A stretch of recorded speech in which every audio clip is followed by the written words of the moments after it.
আসসালামু আলাইকুম বন্ধুগণ, তাজ ভিলেজ ফুডে আপনাদের সবাইকে স্বাগত। আশা করি আপনারা সকলেই ভালো আছেন। আজ আমি আরেকটি রেসিপি নিয়ে হাজির হয়েছি। বন্ধুরা, আমি এখানে কড়া বসিয়ে দিয়েছি আর দিয়ে দিচ্ছি তেল পরিমাণ মতো, আর একটি পেঁয়াজ কুচি আর 4টি কাঁচা লঙ্কা কুচিয়ে নিয়েছি। নিয়ে আমি সবগুলি ভালোভাবে নেড়ে নেব। আর দিয়ে দিচ্ছি আমি আদা রসুন বাটা দিয়ে সবগুলি ভালোভাবে নেড়ে নেব। নিয়ে আর এখানে আমি দুটো আলু নিয়েছি, আলুটিকে একদম ছোটো ছোটো করে কেটে নিয়েছি। আর এটি এই সন্ধ্যের সময় এটি মুড়ি দিয়ে বলুন বা এমনি দেখে খাওয়া এই বৃষ্টির দিনে এটি খুবই ভালো লাগে। আর দিয়ে দিচ্ছি আমি ছোলা দিয়ে সবগুলি ভালোভাবে নেড়ে নেব।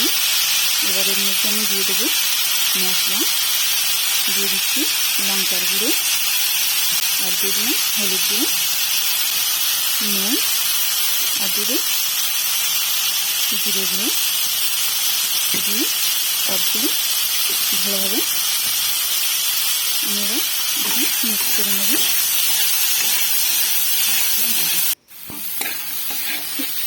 দিয়ে সবগুলো আমার নেড়ে নিয়েছি। দেখুন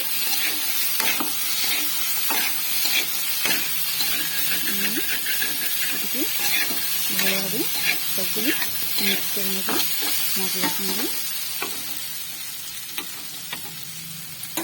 আর আমি এটিকে ঢাকনা দিয়ে 2-3 মিনিটের জন্য লো ফ্লেমে রেখে দেবো। দেখুন 3 মিনিট পর আমি ফিরে এসেছি।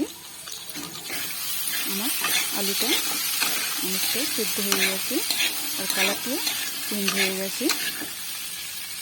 দেখুন আমি আবারও সবগুলি ভালোভাবে নেড়ে নেব।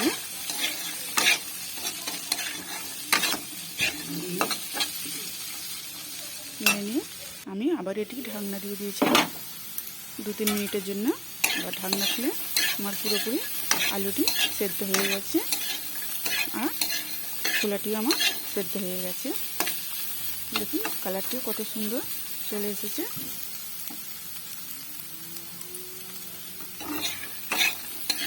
হ্যাঁ বন্ধুরা, সন্ধ্যের সময় এটি মুড়ি দিয়ে খেতে খুবই ভালো লাগবে এই বৃষ্টির দিনে। আর আমি শেষে দিয়ে দিলাম ভাজা মশলা, দিয়ে এটিকে আবারও নেড়ে নেব। ভাজা মশলা দেওয়ার কারণে এর স্বাদটি আরও বেড়ে যাবে। দিয়ে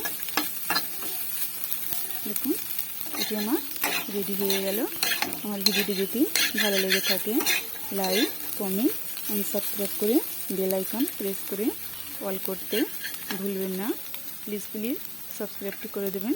দেখুন কত সুন্দর লাগছে আর কত মুচমুচে হয়েছে, দেখেই বুঝতে পারছেন। এবার আমি একটি জায়গায় তুলে নেব।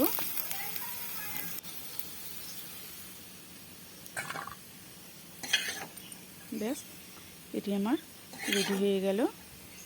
অল্প সময়তেই মুখরোচক খাবার এটি আমার রেডি।